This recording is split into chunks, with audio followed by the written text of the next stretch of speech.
The river speaks a new language. For generations, its voice was the rhythm of their lives. A steady murmur in the dry season, a resonant roar during the spring melts. But now, it whispers in a tongue of silt and decay. The old one, her face a road map of seasons, tastes the air and finds it thick, not with the clean scent of rain, but with the cloying odor of rot from upstream. She watches the water, a murky, unsettling brown, and sees it carries not just fallen branches, but the bloated carcasses of small animals, their legs stiff in the too swift current. These are the first words of the new language, and she alone seems to hear the warning. The rest of the clan is focused on a more immediate truth. Collapse on the grassy bank. Below their rock shelter encampment, the valley floor teems with a vibrant tapestry of Pleistocene megafauna. A herd of wild horse, skittish and magnificent, grazes nearest under birch. They are the prize, the lead hunter, a male in his prime whose strength is the clan's shield, tests the heft of a fire-hardened yew spear. His gaze is locked on the prey. His mind is sharp calculus of wind direction, terrain, and the moment of the charge. He sees the old one's unease, reads it in the tension of her shoulders, but dismisses it. Fear is a luxury, meat is a necessity. This is the unwritten law that has governed these early humans for 1,000 lifetimes. A hard choice solidifies in the space between them. Unspoken but absolute, the hunter gestures to his party, their movements economical and predator-lean. They begin their descent towards the valley floor, a silent promise of blood and sustenance. The old one does not protest with sound, but with action. She gathers the two youngest children, their small hands gripping her worn hydra, and begins her slow, determined climb away from the river, towards the limestone cliffs that loom over the valley. A few others, the elderly and another female heavy with child, watch her, their faces a mixture of confusion and nascent dread. This is the bedrock of their hominid history, a community not of equals, but of interwoven dependencies, where foresight must wrestle with immediate need. She offers them no explanation, only a persistent, upward pulse. The air grows still. The birds have vanished. A primal fear, deeper than the threat of a cave lion, begins to creep into the camp. It's a wrongness in the world itself. A young male, torn between the authority of the hunt and the ancient wisdom of the crone, looks from the descending hunters to the ascending elder. He clutches an aquiline hand axe. Its carefully napped edge is a testament to the intelligence that separates them from the beasts. Yet he is paralyzed by two conflicting instincts. Suddenly, a lone tremor vibrates through the soles of their feet. It is not an earthquake. It is a deep, resonant hum, the sound of a force moving with unimaginable weight, miles away but drawing nearer with the speed of a charging mammoth. The new language is no longer a whisper. It is beginning to roar. The hum becomes a physical blow. The ground lurches, not from a tremor below, but from a concussion that arrives through the air, a shockwave that rattles teeth and silences thought. Then, the sound, a grinding, shearing roar that is not of the river but of the world being unmade. From the tight neck of the valley upstream, it comes, not a flood, but a moving cliff face of mud, ice, and splintered forests. It is a sky of rushing earth. Down on the plain, the late hunter and his party look up from their stalk. In their eyes, for one final, incomprehensible second, is not the fear of a predator, but the vacant terror of a creature seeing the hand of its god become a fist. The Pleistocene megafauna, the horses they hunted, are the first to be erased. A flick of brown and white against a churning wall of black. And then nothing. The hunters are next. They do not run. There is nowhere to run. The world simply swallows them whole. At the rock shelter, the wave hits the base of their limestone bastion with the force of a falling mountain. A spray of freezing water, pulverized rock, and the mangled roots of ancient trees erupts upwards, drenching the survivors. The young male is thrown against the rock face, the air driven from his lungs. The pregnant female, caught off balance, screams as her feet slide out from under her on the now slick ledge. She begins to slide, slowly at first, then with gathering speed, toward the precipice and the churning abyss below. Chaos reigns. The very foundation of their existence, the predictable rhythm of summoned season, has been obliterated in a single, roaring instant of prehistoric life. The young male scrambles to his feet, his mind a whirlwind of pure instinct. He sees her fingers clawing uselessly at the stone, and next to her, he sees the hide bundle. It contains their most vital ancient tools. 3 perfectly balanced Aeolian hand axes, a collection of flint blades, the very technology that underpins their survival. The bundle, loosened by the impact, is also sliding toward the edge. For a half-second, the brutal calculus of human evolution seizes him. The woman is one life. The tools are the life of the entire clan, the means to butcher a carcass, defend against a cave bear, shape wood for fire and shelter. His hand instinctively reaches for the bundle. But her cry cuts through the roar. It is not the sound of an animal. It is the sound of his kin.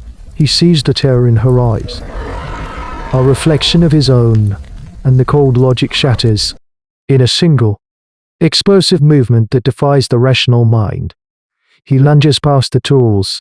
The hide bundle tumbles over the edge. Their collective genius, their inheritance of 1,000,000 years ago, offered as a sacrifice to the raging water. His fingers close around her wrist just as her legs go over the side. The weight is immense. His shoulder screams in protest. The stone scraping his skin rot. He holds on, anchoring her life with his own. The roaring darkness below threatening to claim them both.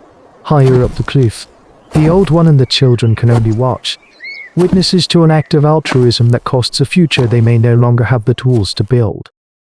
This single choice becomes a defining moment in the long, arduous journey of our human ancestors. The roar dies into a sucking silence. Noah's purse, or an eternity, when the water finally recedes. It leaves behind a world remade in grey. A thick blanket of stinking silt covers everything they have ever known. The sun is a pale disk in a haze of moisture and dust. Their rock shelter is gone, sheared from the cliff. The survivors, the old one, the young male, the pregnant female, and the 2 small children, huddle on a narrow, precarious ledge, shivering not just from cold but from a profound, world-altering shock. They are now ancient humans marooned on a new and hostile planet. Their fire is gone. Their tools are gone. Their hunters are gone. The valley of life is now a valley of death. Hunger, a familiar ache, soon returns with a savage intensity. But another primal fear now stalks them. The scent of decay has drawn new opportunists from the highlands. A lone cave hyena, massive and bold, patrols the edge of the new, muddy shoreline below. It watches them, its powerful shoulders rolling as it walks, its intelligent eyes calculating the distance, waiting for weakness. They have no spears, no axes. A thrown rock would be a gesture of futility. The hyena knows this. It is a game of patience, and the predator has the advantage. The long epic of prehistory is filled with such moments, where the evolutionary line could have been severed by a single, hungry scavenger. It is the old one who breaks the paralysis. Her gaze sweeps over the desolation, not with despair, but with the cool appraisal of a lifetime spent reading the landscape. Her eyes fix on a small, elevated mound of earth 100 paces away, an island in the sea of mud. It is a tiny, intact resource patch, a pocket of the old world that somehow survived the deluge. Its grasses and shrubs still green. There might be roots, trapped insects, perhaps even clean water pooled at its base. It is their only hope. Reaching it means descending onto the salt flats, in full view of the hyena. It is an impossible choice. The young male understands. He looks at the hyena, then at the pregnant female, her face gaunt with exhaustion. The memory of the choice he made on the ledge, her life for their tools, now finds its final meaning. The tools would have been useless without the clan. The clan is now useless without a new kind of tool. Their collective mind, a plan forms without words. He finds the largest, most stable-looking rock he can lift. It's not a weapon, but a stepping stone. While the Old One distracts the hyena with shouts and gestures, he descends, placing the stone into the treacherous mud. He goes back for another. It is agonizingly slow work, building a path, foot by painful foot. The pregnant female, using knowledge passed down through generations, points out which of the few visible plants on their ledge are safe to chew for a burst of energy. The children, silent and wide-eyed, become lookouts, their small hands pointing every time the hyena moves. It is an act of desperate, brilliant choreography. For those who study the deep past, it is moments like these, unrecorded in the strata of archaeology, that define the true trajectory of our species. Long before the rise of Homo sapiens, they are no longer hunters of giants. They are architects of survival, and they reach the island just as the sun sets. The hyena's frustrated snarl echoing behind them in the gathering dark. They do not know their place in the grand narrative of human evolution. They do not know they are a bridge, a vital link in the chain of hominid history standing between what came before and what is yet to come. All they know is the cold, the gnawing hunger, and the warmth of the small bodies huddled beside them. The flood washed away their world, their tools, their kin, but it could not wash away the invisible architecture of their society. The foresight of an elder, the altruism of the young, the shared knowledge of a community.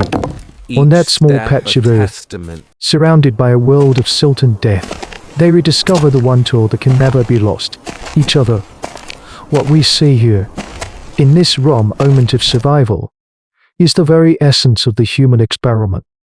The field of anthropology is built upon the echoes of such choices, the understanding that our greatest strength was never the sharpest stone, but the trust that allowed one hand to reach for another in the dark. Their struggle is the bedrock upon which our own world is built. It begs the question, when the floods of our own making rise, we will remember that the only tools that truly matter are the ones we cannot hold. If you feel the pull of these currents, find the subscribe button and become a chronicler. Help us bear witness to the echoes in the silence. This is the chronicler, marking the currents of time. And what becomes of a mind when it is forced to invent not just a tool, but a future?